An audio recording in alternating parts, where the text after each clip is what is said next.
Punjabi Whiteboard presents क्रिया विशेषण ਦੀ परिभाषा ਤੇ ਇਸ ਦੇ ਪ੍ਰਕਾਰ।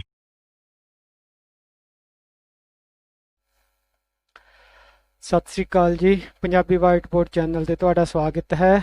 ਅੱਜ ਦਾ ਟੌਪਿਕ ਕਿਰਿਆ ਵਿਸ਼ੇਸ਼ਣ।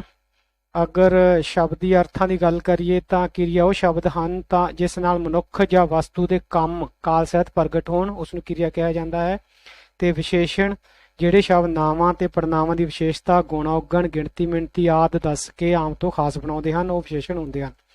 ਤੇ ਕਿਰਿਆ ਵਿਸ਼ੇਸ਼ਣ ਸ਼ਬਦ ਹੈ ਜਿਹੜਾ ਦੋ ਸ਼ਬਦਾਂ ਦੇ ਸੁਮੇਲ ਨਾਲ ਬਣਿਆ ਹੈ, ਕਿਰਿਆ ਤੇ ਵਿਸ਼ੇਸ਼ਣ। ਅਗਰ ਅਸੀਂ ਸਧਾਰਨ ਸ਼ਬਦਾਂ ਵਿੱਚ ਕਹੀਏ ਤਾਂ ਜਿਹੜੇ ਸ਼ਬਦ ਕਿਰਿਆ ਦੀ ਵਿਸ਼ੇਸ਼ਤਾ ਦੱਸਦੇ ਹਨ, ਉਹਨਾਂ ਦੇ ਕੰਮ ਦੇ ਹੋਣ ਦਾ ਸਮਾਂ ਜਾਂ ਸਥਾਨ ਜਾਂ ਕਾਰਨ ਆਦਿ ਦੱਸਦੇ ਹਨ, ਉਹ ਸ਼ਬਦ ਕਿਰਿਆ ਵਿਸ਼ੇਸ਼ਣ ਹੁੰਦੇ ਹਨ। ਤਾਂ ਸਭ ਤੋਂ ਪਹਿਲਾਂ ਕਿਰਿਆ ਵਿਸ਼ੇਸ਼ਣ ਦੀ ਪਰਿਭਾਸ਼ਾ ਦੇਖਦੇ ਹਾਂ। ਪਹਿਲੀ ਪਰਿਭਾਸ਼ਾ ਹੈ, ਕਿਰਿਆ ਵਿਸ਼ੇਸ਼ਣ ਅਜਿਹੇ ਸ਼ਬਦ ਜਾਂ ਵਾਕ ਅੰਸ਼ ਨੂੰ ਕਿਹਾ ਜਾਂਦਾ ਹੈ ਜੋ ਕਿਰਿਆ ਬਾਰੇ ਕੁਝ ਹੋਰ ਦੱਸੇ। ਦੂਸਰੀ ਪਰਿਭਾਸ਼ਾ, ਕਿਰਿਆ ਬਾਰੇ ਵਾਧੂ ਬੋਧ ਕਰਾਉਣ ਵਾਲੇ ਸ਼ਬਦਾਂ ਨੂੰ ਕਿਰਿਆ ਵਿਸ਼ੇਸ਼ਣ ਕਿਹਾ ਜਾਂਦਾ ਹੈ।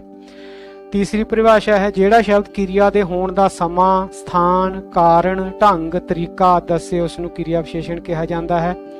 ਚੌਥੀ ਪਰਿਭਾਸ਼ਾ ਹੈ ਕਿ ਕਿਰਿਆ ਵਿਸ਼ੇਸ਼ਣ ਉਹ ਸ਼ਬਦ ਹਨ ਜੋ ਕਿਸੇ ਕਿਰਿਆ ਦੀ ਵਿਸ਼ੇਸ਼ਤਾ ਪ੍ਰਗਟ ਕਰੇ ਜਾਂ ਵਾਕ ਦੀ ਕਿਰਿਆ ਨਾਲ ਕੰਮ ਦੇ ਹੋਣ ਦਾ ਸਮਾਂ, ਸਥਾਨ ਤੇ ਕਾਰਨ ਵੀ ਦੱਸੇ।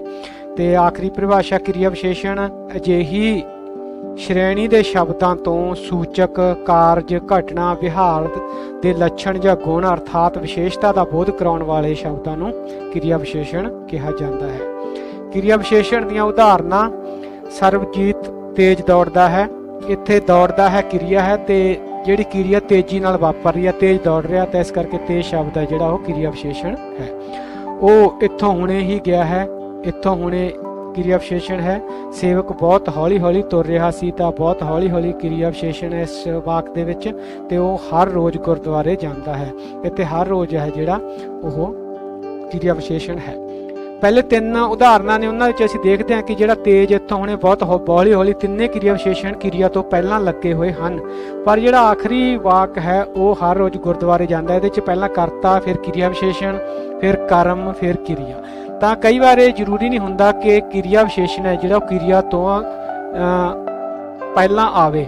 ਇਹ ਵਾਕ ਵਿੱਚ ਕਿਰਿਆ ਦੇ ਨਾਲ ਹੋਣ ਦੀ ਬਜਾਏ ਹੋਰ ਵਾਕ ਵਿੱਚ ਹੋਰ ਕਿਧਰੇ ਵੀ ਹੋ ਸਕਦਾ ਹੈ। ਕਿਰਿਆ ਵਿਸ਼ੇਸ਼ਣ ਦੇ ਜਿਹੜੇ ਪ੍ਰਕਾਰ ਨੇ, ਅਰਥ ਦੇ ਆਧਾਰ ਤੇ ਅਸੀਂ ਕਿਰਿਆ ਵਿਸ਼ੇਸ਼ਣ ਨੂੰ 8 ਪ੍ਰਕਾਰਾਂ ਦੇ ਵਿੱਚ ਵੰਡਦੇ ਹਾਂ। ਕਾਲਵਾਚਕ ਕਿਰਿਆ ਵਿਸ਼ੇਸ਼ਣ, ਦੂਜਾ ਸਥਾਨਵਾਚਕ ਕਿਰਿਆ ਵਿਸ਼ੇਸ਼ਣ, ਤੀਜੀ ਪ੍ਰਕਾਰ ਹੈ ਪ੍ਰਕਾਰਵਾਚਕ ਕਿਰਿਆ ਵਿਸ਼ੇਸ਼ਣ, ਚੌਥਾ ਕਾਰਨਵਾਚਕ ਕਿਰਿਆ ਵਿਸ਼ੇਸ਼ਣ, ਪੰਜਵਾਂ ਪਰਿਮਾਣਵਾਚਕ ਕਿਰਿਆ ਵਿਸ਼ੇਸ਼ਣ, ਛੇਵਾਂ ਸੰਖਿਆਵਾਚਕ ਕਿਰਿਆ ਵਿਸ਼ੇਸ਼ਣ, ਸੱਤਵਾਂ ਨਿਰਣਾਵਾਚਕ ਕਿਰਿਆ ਵਿਸ਼ੇਸ਼ਣ ਤੇ ਅੱਠਵਾਂ ਜਿਹੜਾ ਪ੍ਰਕਾਰ ਹੈ ਨਿਸ਼ਚੈਵਾਚਕ ਕਿਰਿਆ ਵਿਸ਼ੇਸ਼ਣ। ਇਹ ਹਨ 8 ਭੇਦ ਕਿਰਿਆ ਵਿਸ਼ੇਸ਼ਣ ਦੇ। ਆਓ ਇਹਨਾਂ ਬਾਰੇ ਵਿਸਥਾਰ ਨਾਲ ਜਾਣਦੇ ਹਾਂ। ਕਾਲਵਾਚਕ ਕਿਰਿਆ ਵਿਸ਼ੇਸ਼ਣ ਕਿਹੜੇ ਹੁੰਦੇ ਹਨ? ਜਿਸ ਸ਼ਬਦ ਤੋਂ ਕਿਰਿਆ ਦੇ ਹੋਣ ਦੇ ਸਮੇਂ ਦਾ ਪਤਾ ਲੱਗਦਾ ਹੈ, ਉਸ ਨੂੰ ਕਾਲਵਾਚਕ ਕਿਰਿਆ ਵਿਸ਼ੇਸ਼ਣ ਕਿਹਾ ਜਾਂਦਾ ਹੈ। ਉਦਾਹਰਨਾਂ ਹਨ, ਮੈਂ ਕੱਲ ਪਿੰਡ ਜਾਵਾਂਗਾ। ਇੱਥੇ ਕੱਲ ਹੈ ਜਿਹੜਾ ਕਿਰਿਆ ਵਾਪਰੇਗੀ, ਇਸ ਕਰਕੇ ਕਿਰਿਆ ਦੀ ਵਿਸ਼ੇਸ਼ਤਾ ਹੋਈ ਕੱਲ, ਇਸ ਵਿੱਚ ਕਿਰਿਆ ਵਿਸ਼ੇਸ਼ਣ ਹੈ। ਪ੍ਰੋਫੈਸਰ ਪੂਰਨ ਸਿੰਘ ਨੇ ਬਹੁਤ ਸਾਰੇ ਲੇਖ ਰਾਤੋਂ ਰਾਤ ਲਿਖੇ, ਰਾਤੋਂ ਰਾਤ ਇੱਥੇ ਕਿਰਿਆ ਦੀ ਵਿਸ਼ੇਸ਼ਤਾ ਹੈ। ਤੇ ਉਹ ਹਰ ਰੋਜ਼ ਕਈ ਘੰਟੇ ਟੀਵੀ ਦੇਖਦਾ ਸੀ, ਤਾਂ ਇੱਥੇ ਹਰ ਰੋਜ਼ ਕਈ ਘੰਟੇ ਜਿਹੜੇ ਕਿਰਿਆ ਵਿਸ਼ੇਸ਼ਣ ਸ਼ਬਦ ਹਨ। ਕਾਲਵਾਚਕ ਕਿਰਿਆ ਵਿਸ਼ੇਸ਼ਣ ਦੀਆਂ ਕੁਝ ਹੋਰ ਉਦਾਹਰਨਾਂ। ਕਾਲਵਾਚਕ ਕਿਰਿਆ ਵਿਸ਼ੇਸ਼ਣ, ਇਹ ਸਾਰੇ ਸ਼ਬਦ ਜਿਹੜੇ ਹੇਠਾਂ ਉਦਾਹਰਨਾਂ ਦਿੱਤੀਆਂ ਗਈਆਂ ਹਨ, ਇਹ ਕਾਲਵਾਚਕ ਕਿਰਿਆ ਵਿਸ਼ੇਸ਼ਣ ਦੀ ਸ਼੍ਰੇਣੀ ਦੇ ਤਹਿਤ ਆਉਂਦੇ ਹਨ, ਲੇਕਿਨ ਇਹ ਸਾਰੇ ਸ਼ਬਦ ਸਮੇਂ ਦੇ ਵੱਖ-ਵੱਖ ਪਹਿਲੂਆਂ ਨੂੰ ਪ੍ਰਗਟ ਕਰਦੇ ਹਨ। ਜਿਵੇਂ ਪਹਿਲੀ ਸ਼੍ਰੇਣੀ ਹੈ ਅੱਜ ਕੱਲ, ਪਰਸੋਂ, ਹੁਣੇ, ਉਪਰੰਤ, ਭਲਕੇ, ਸਵੇਰੇ, ਰਾਤੀ, ਐਤਵਾਰ ਨੂੰ, ਕਦੋਂ, ਕਿੱਦਣ। ਤਾਂ ਇਹ ਜਿੰਨੇ ਵੀ ਸ਼ਬਦ ਨੇ ਇਸ ਸ਼੍ਰੇਣੀ ਦੇ, ਇਹ ਨਿਸ਼ਚਿਤ ਸਮੇਂ ਬਾਰੇ ਜਾਣਕਾਰੀ ਦੇ ਰਹੇ ਹਨ। ਇਸ ਕਰਕੇ ਇਹ ਜਿਵੇਂ ਮੈਂ ਕੱਲ ਪਿੰਡ ਜਾਵਾਂਗਾ, ਇਹ ਕੰਮ ਹੁਣੇ ਹੋ ਜਾਣਾ ਚਾਹੀਦਾ ਹੈ, ਉਹ ਇੱਥੋਂ ਕਦੋਂ ਗਿਆ, ਤਾਂ ਇਹ ਨਿਸ਼ਚਿਤ ਸਮੇਂ ਬਾਰੇ ਜਾਣਕਾਰੀ ਦੇ ਰਹੇ ਹਨ। ਕਾਲਵਾਚਕ ਕਿਰਿਆ ਵਿਸ਼ੇਸ਼ਣ ਦੀ ਨਿਸ਼ਚਿਤ ਜਾਣਕਾਰੀ ਜਿਹੜੀ ਇਹ ਦਿੰਦੇ ਹਨ। ਤੇ ਦੂਸਰੀ ਸ਼੍ਰੇਣੀ ਹੈ 4 ਘੰਟੇ, ਸਾਰੀ ਦੁਪਹਿਰ, 2 ਸਾਲ, ਰਾਤੋਂ ਰਾਤ, ਹਮੇਸ਼ਾ, ਦਿਨ ਰਾਤ, ਬੁੱਧਵਾਰ ਤੋਂ ਐਤਵਾਰ ਤੱਕ। ਤਾਂ ਇਸ ਸ਼੍ਰੇਣੀ ਦੇ ਸ਼ਬਦ ਨੇ ਜਿਹੜੇ ਉਹ ਕਿਰਿਆ ਵਿਸ਼ੇਸ਼ਣ ਦੇ ਇਸ ਪੱਖ ਨੂੰ ਪੇਸ਼ ਕਰਦੇ ਹਨ, ਕਿਰਿਆ ਨੂੰ ਵਾਪਰਨ ਲਈ ਸਮਾਂ ਕਿੰਨਾ ਲੱਗਿਆ। ਜਿਵੇਂ ਉਹ ਲਗਾਤਾਰ ਬੈਠਾ ਪੜ੍ਹਦਾ ਰਿਹਾ ਤੇ ਪ੍ਰੋਫੈਸਰ ਪੂਰਨ ਸਿੰਘ ਨੇ ਬਹੁਤ ਸਾਰੇ ਲੇਖ ਰਾਤੋਂ ਰਾਤ ਲਿਖੇ, ਤਾਂ ਰਾਤੋਂ ਰਾਤ ਤੇ ਲਗਾਤਾਰ ਇੱਥੇ ਜਿਹੜੇ ਨੇ ਸਮੇਂ ਦੇ ਪੱਖ ਨੂੰ ਕਿ ਕਿੰਨਾ ਵਾਪਰਨ ਲਈ ਸਮਾਂ ਕਿੰਨਾ ਲੱਗਿਆ ਉਸ ਨੂੰ ਪੇਸ਼ ਕਰਦੇ ਹਨ।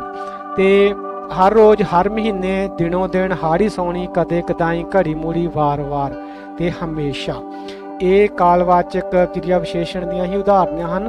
ਤੇ ਇਹ ਸ਼ਬਦ ਨੇ ਜਿਹੜੇ ਕਿਰਿਆ ਵਿਸ਼ੇਸ਼ਣ ਸ਼ਬਦ ਨੇ ਜਿਹੜੇ ਕਿਰਿਆ ਨੂੰ ਦੁਹਰਾਏ ਜਾਣ ਵਾਲੇ ਪੱਖ ਨੂੰ ਪੇਸ਼ ਕਰ ਰਹੇ ਹਨ ਕਿ ਕਿਰਿਆ ਜਿਹੜੀ ਆ ਦੁਹਰਾਈ ਜਾ ਰਹੀ ਆ। ਉਹ ਕਦੀ ਕਦਾਈ ਇੱਥੇ ਆਉਂਦਾ ਸੀ ਤੇ ਉਹ ਹਰ ਰੋਜ਼ ਕਈ ਘੰਟੇ ਟੀਵੀ ਦੇਖਦਾ ਸੀ, ਤਾਂ ਇੱਥੇ ਦੁਹਰਾਏ ਜਾਣ ਦੇ ਪੱਖ ਨੂੰ ਪੇਸ਼ ਕਰਦੇ ਹਨ।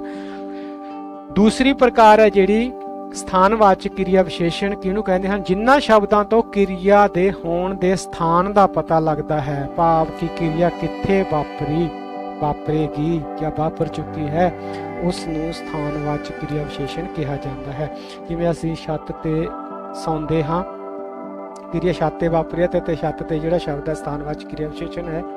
ਤੁਸੀਂ ਅੰਦਰ ਜਾ ਕੇ ਬੈਠੋ, ਇੱਥੇ ਅੰਦਰ ਤੇ ਮੁਰਾਰੀ ਮੈਦਾਨ ਵਿੱਚ, ਖੇਡਾਂ ਮੈਦਾਨ ਵਿੱਚ ਸ਼ਬਦ ਨੇ ਜਿਹੜੇ ਸਥਾਨਵਾਚਕ ਕਿਰਿਆ ਵਿਸ਼ੇਸ਼ਣ ਹਨ। ਕਿਰਿਆ ਵਿਸ਼ੇਸ਼ਣ ਦਾ ਅਗਲਾ ਭੇਦ ਹੈ ਪ੍ਰਕਾਰਵਾਚਕ ਜਾਂ ਵਿਧੀਵਾਚਕ ਕਿਰਿਆ ਵਿਸ਼ੇਸ਼ਣ।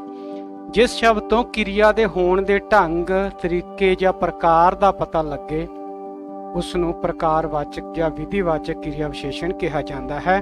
ਜਿਵੇਂ ਸੇਵਾ ਪਾਣੀ ਦਾ ਗਲਾਸ ਗਟਾਗਟ ਪੀ ਗਿਆ, ਹਰੀ ਹਮੇਸ਼ਾ ਸੱਚ ਬੋਲਦਾ ਹੈ, ਹਰਮਨ ਚੰਗੀ ਤਰ੍ਹਾਂ ਕੰਮ ਕਰਦਾ ਹੈ।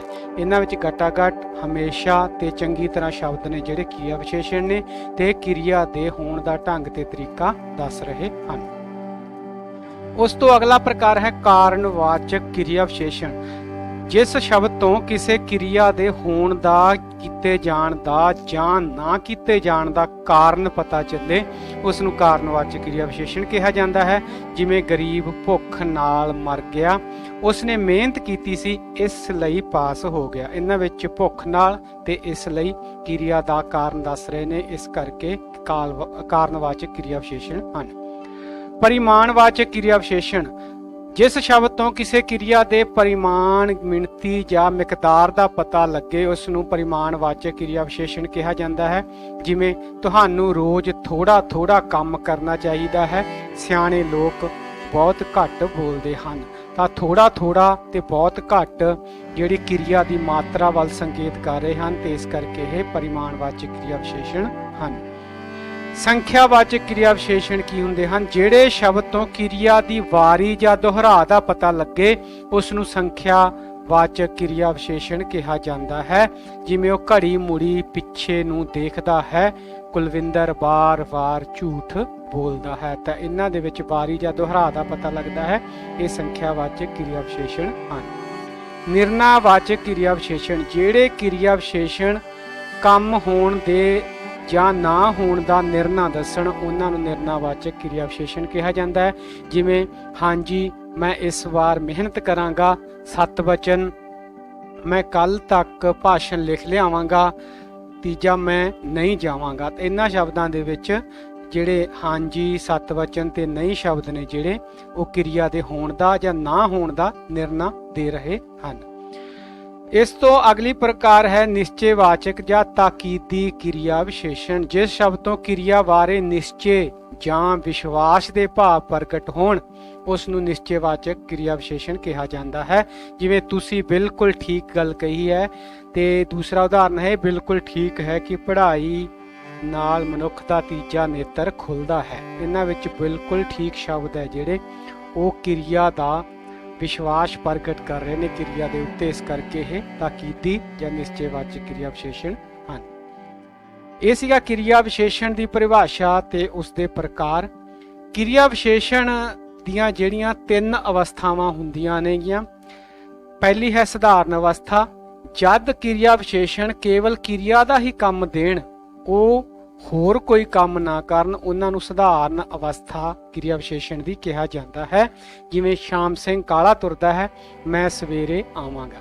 ਇੱਥੇ ਕਾਲਾ ਅਤੇ ਸਵੇਰੇ ਸ਼ਬਦ ਨੇ ਜਿਹੜੇ ਕਿਰਿਆ ਵਿਸ਼ੇਸ਼ਣ ਹਨ ਤੇ ਸਿਰਫ ਕਿਰਿਆ ਵਿਸ਼ੇਸ਼ਣ ਦਾ ਹੀ ਕੰਮ ਦੇ ਰਹੇ ਹਨ।